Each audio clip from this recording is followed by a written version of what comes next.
A good logo is iconic and evocative of a brand, and a bad logo is just the opposite.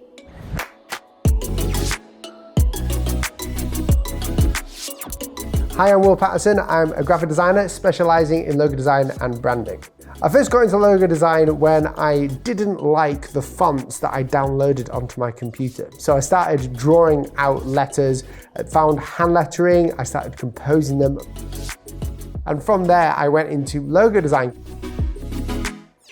You may have seen my work on YouTube, Instagram, all around social media. I've worked with Instagram, Adobe, and rebranded Scrawlerbox, which is an art supply company. I'm pretty proud of that one. Within the process of logo design, the idea generation bit can be the place where everyone stops and sort of scratches their head. And in this class, I'm going to be showing you my simple ways of feeling no pressure but coming up with new ideas. We're going to be showing you how to mock up the logo, showing you how to actually create the logo in vector format and choosing the right colors.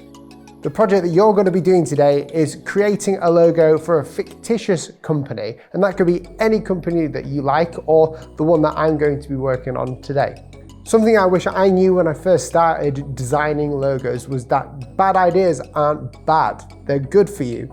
Generating ideas is a very pressured thing, and not always generating the perfect idea as soon as you start sketching allows you to think outside the box and keep generating ideas. I'm really looking forward to seeing what you guys will create. You can post it down below in the project gallery where I'll be able to view it, comment on it, help you out, and answer any questions. Cool, let's get started.